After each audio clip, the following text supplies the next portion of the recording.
ओम श्री साई नाथाय नमः। Good morning Sai morning. चलिए आज की नए दिन की शुरुआत करते हैं। क्या आपको पता है कि आजकल की लाइफ कितनी बिजी हो गई है। इतना बिजी हो गया है कि हम अपने आप को समय ही नहीं दे पाते हैं। अपने बाबा के लिए 2 मिनट भी नहीं दे सकते हैं। बताइए, इतना बिजी लाइफ है। मैं ऐसा तरीका अगर बता दूं कि काम के बीच में ही हम अपने बाबा को कैसे याद कर सकते हैं, बाबा का कैसे जप कर सकते हैं। आजकल की ड्यूटी भी 10 से 12 घंटे का होता है। इतना आदमी बिजी है कि समय से खाना तक नहीं खा पाता, नाश्ता भी नहीं कर पाता है आजकल की इस बिजी लाइफ में। तो चलिए हम काम के बीच में ही अपने आप को एनर्जी देते हैं, अपने आप को चार्ज करते हैं। कैसे हम अपने मोबाइल को चार्ज करते हैं? सुबह में घर से चार्ज करके ले जाते हैं, फिर अब काम के बीच में मोबाइल को चार्ज करते हैं ना। तो हमें अपने आप को भी चार्ज करना है। कैसे करेंगे आइए बताते हैं। जब हमें काम करते वक्त बीच में अगर लंच का टाइम मिलता है तो उस समय को हम कैसे यूज़ कर सकते हैं बताइए। उस समय को हम बाबा का नाम लेकर यूज कर सकते हैं। बाबा से अपने काम के लिए धन्यवाद कहेंगे। जैसे हम काम करते करते थक जाते हैं ना, कहते हैं ना कि ये काम बहुत डिफ़िकल्ट है, ये काम हमसे नहीं होगा, इस काम में बहुत मेहनत लगता है, हम काम करते करते थक जाते हैं, ये काम बहुत ही मेहनत वाला है। तो चलिए, तो हमें 10-15 मिनट का टाइम मिलता है तो हम सोचते ना कि अरे यार चलो थक गए हैं, थोड़ा फ़ोन में गाना सुन लिया जाए। कितने लोग होंगे उस 10-15 मिनट को इधर उधर की बात करके उसको यूज़ करके अपना मन बहला लेंगे। और कितने लोग तो ये भी अच्छे फ़ोन पे अच्छी बातें सुनकर अपने आप को चार्ज कर लेते हैं। अरे आजकल की तो मुंह से, हर किसी के मुंह से सुनिए कि मेरी लाइफ बहुत डिफ़िकल्ट है, मेरी लाइफ बहुत डिफ़िकल्ट है। कोई तो ये बोलता है मेरी लाइफ इनसे भी ज़्यादा डिफ़िकल्ट है। तो ये डिफ़िकल्ट लाइफ किसने चुना है? बताइए, ये डिफ़िकल्ट लाइफ किसने चुना है? आपने खुद ही चुना है ना अपने लिए यह। क्योंकि बताइए, जब आप काम करने से पहले काम कर रहे थे, काम करने से पहले आपको पता था ना कि ये काम बहुत मेहनत वाला है कि नहीं? हम इसको कठिन बोलकर इस काम को और भी कठिन कर देते हैं। तो हमें क्या बोलना है, चाहे कितना भी कठिन काम क्यों ना हो, कहना है अरे ये काम तो कुछ भी नहीं है, ये काम तो मैं चुटकी बजा के कर लूँगा। यहाँ पर अपनी हमें सोच बदलने की ज़रूरत है। आप ये कहिए मेरा काम बहुत आसान है, चाहे आपका काम कितना भी भारी क्यों ना हो। कहिए मेरा काम तो बहुत आसान है, मेरे जैसा काम सबको मिले। लोग तो ये भी कहते हैं कि मेरे पास टाइम नहीं है। वहाँ पर आप ये कह सकते हैं कि मेरे पास बहुत टाइम है, मेरे पास बहुत टाइम है। जब आप ऐसा बोलते हैं ना तो आप अपने आप को बहुत हल्का महसूस करते हैं। जब आप भारी काम को हल्का बोलते हैं ना तो लोग भी आपसे मोटिवेट होकर और वो काम करने के लिए भी उत्साहित होते हैं। अरे आपको तो ये कहना चाहिए कि ये मेरा भाग्य है। जब भी आपको लगे ना कि आपका काम डिफ़िकल्ट है, तब भी आप कहिए अरे ये तो कुछ भी नहीं है, हमारा भाग्य है कि मैंने इस कठिन से काम को चुना है। तो फिर क्यों बार बार ये मुश्किल काम है, ये मुश्किल काम है बोलकर अपना भाग्य खराब कर रहे हो? आप ये कहो ना कि मैं सेवा कर रहा हूँ, साईं ने मुझे चुना है लोगों की सेवा करने के लिए।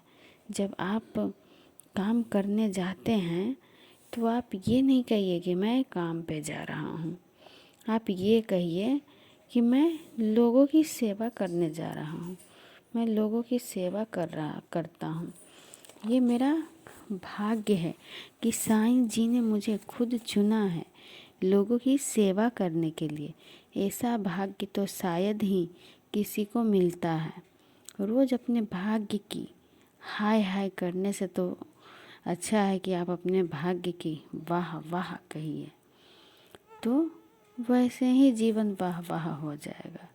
कभी ये बोलना ही नहीं है, कितना भी डिफ़िकल्ट हो, कितना भी, कभी नहीं ये बोलना है कि हमारा काम बहुत मुश्किल है, हमारा काम बहुत डिफ़िकल्ट है, मेरे पास टाइम नहीं है, ये काम तो बहुत हमसे होगा ही नहीं।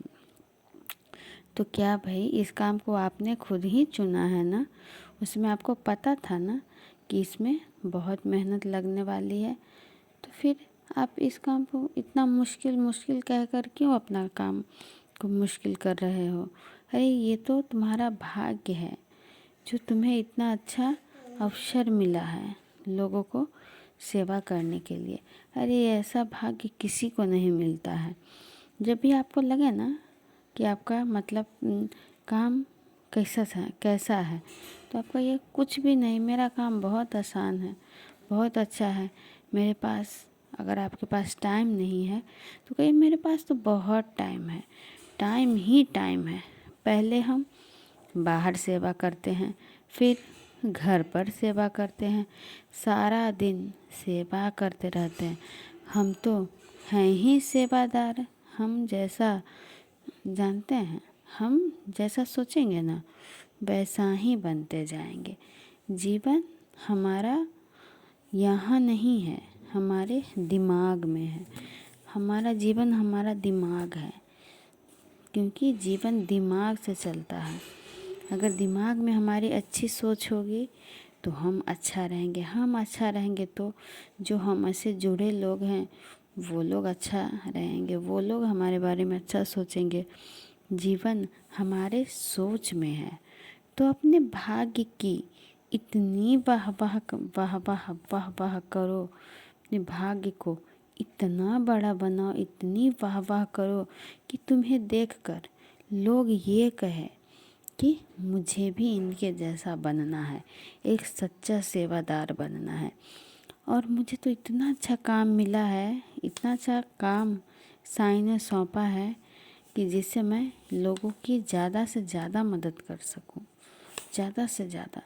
और वो कितना भाग्य का बात होगा कि हमसे कोई सेवा पा रहा है, किसी की ज़िंदगी हमारी वजह से बदल रही है।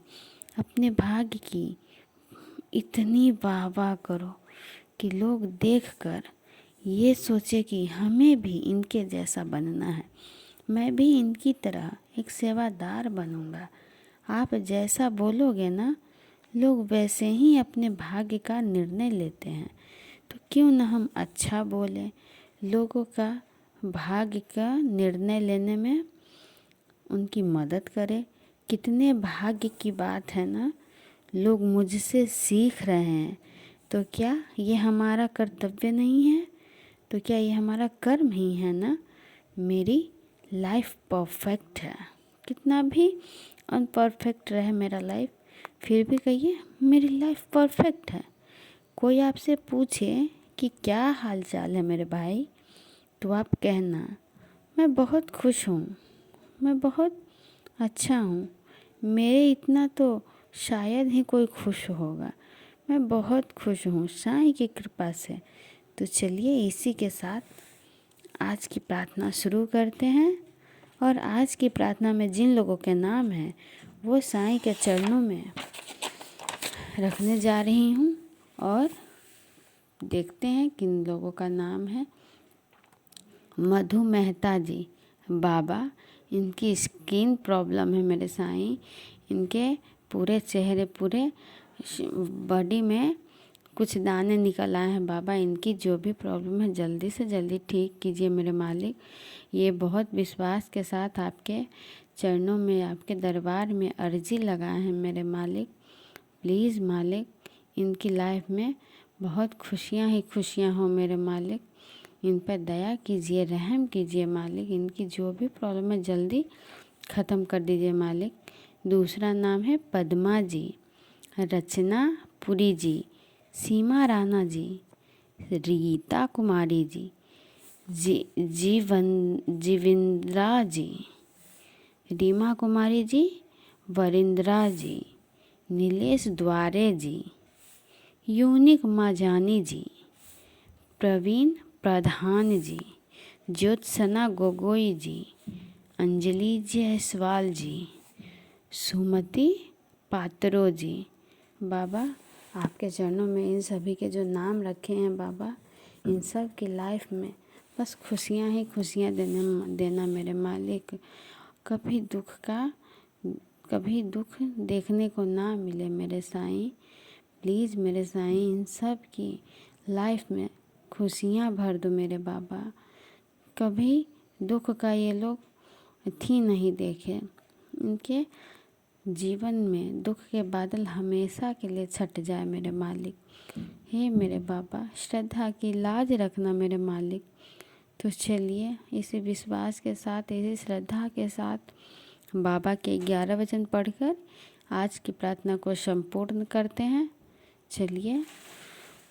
जो शिरडी में आएगा आपद दूर भगाएगा, चढ़े समाधि की सीढ़ी पर, पैर तले दुख की पीढ़ी पर, त्याग शरीर चला जाऊंगा, भक्त हेतु दौड़ा आऊंगा। मन में रखना दृढ़ विश्वास, करे समाधि पूरी आस, मुझे सदा जीवित ही जानो, अनुभव करो सत्य पहचानो। मेरी शरण आ खाली जाए, हो तो कोई मुझे बताए, जैसा भाव रहा जिस जन का, वैसा रूप हुआ मेरे मन का। बहार तुम्हारा मुझ पर होगा, वचन न मेरा झूठा होगा। आओ सहायता लो भरपूर, जो मांगा वो नहीं है दूर। मुझ में लीन वचन मन काया, उसका ऋण न कभी चुकाया। धन्य धन्य वह भक्त अनन्य, मेरी शरण तज जिसे न अन्य। अनंत कोटि ब्रह्मांड नायक राजाधिराज, योगी राज पर ब्रह्मा, श्री सच्चिदानंद सद्गुरु साईनाथ महाराज की जय। तो चलिए, आपने जो ये प्रार्थना संपूर्ण की तो उदी तो लिया होगा ना। उस उदी का चलिए जल्दी जल्दी आप लोग टीका लगा लीजिए, और टीका लगा कर ही घर से बाहर निकलिएगा। और आप लोग को भी बहुत बहुत धन्यवाद। जितने भी मेरे नए सब्सक्राइबर हैं उन सभी को मैं दिल से धन्यवाद करती हूँ। हमें सपोर्ट करने के लिए आपका बहुत बहुत शुक्रिया। और अगर आप लोग भी प्रार्थना में नाम देना चाहते हैं, आपके नाम की मैं प्रार्थना करूं, तो आप लोग भी अपना नाम कमेंट बॉक्स में दे सकते हैं। मैं वहां से पढ़कर आप लोग का नाम प्रार्थना में शामिल कर लूँगी, साईं चरणों में रखूँगी। साईं उन सभी पर दया करेंगे, रहम करेंगे। तो चलिए, इसी के साथ आज की प्रार्थना संपूर्ण हुई। आप सभी का दिन शुभ हो, मंगलमय हो। ओम साईं राम, जय साईं राम।